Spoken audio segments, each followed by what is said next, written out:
Bonjour. Alors, aujourd'hui, une petite nouvelle d'Ivan Tourguenieff. Pourquoi Ivan Tourguenieff, me direz-vous? Vous savez à quel point j'aime Dostoïevski.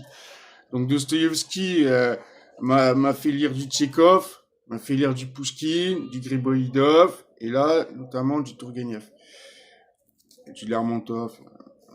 On en a plein, on en a plein. Alors, la mort de Tourguenieff. J'ai pour voisin un jeune propriétaire qui ne s'entend guère encore ni à chasser ni à faire valoir ses terres. Par un beau matin de juillet, j'allais le voir à cheval et lui proposer une chasse au coq de bruyère. Il accepta. Seulement, me dit-il, si vous le voulez bien, nous battrons Métailly du côté de la Zoucha. J'en profiterai pour jeter un coup d'œil à Chapligino. Vous savez, ma chenet, je l'ai mise en coupe réglée.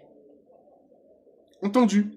Il fit sceller un cheval, revêtit une redingote verte dont les boutons de cuivre portaient des ures de sanglier, prit une carnassière brodée, une poire à poudre en argent, posa sur son épaule un fusil français tout battant neuf, se regarda avec complaisance dans une glace et appela sa chienne Espérance, présente d'une sienne cousine, vieille fille au cœur généreux mais au crâne dénudé.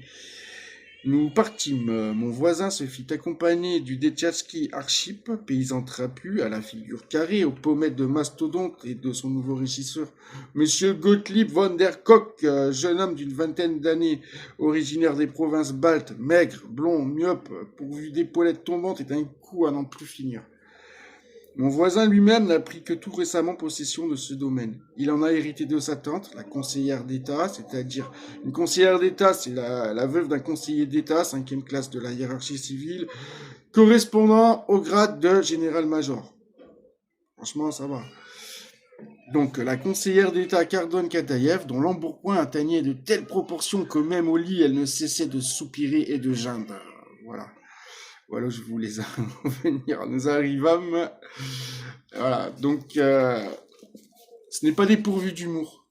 Vous voyez, derrière ce style très propre, j'ai envie de dire, et ben un peu comme Nicolas Gogol, de temps en temps, il y a une phrase qui sort comme ça et on passe du sérieux au burlesque en quelques secondes. Et moi, je trouve ça merveilleux.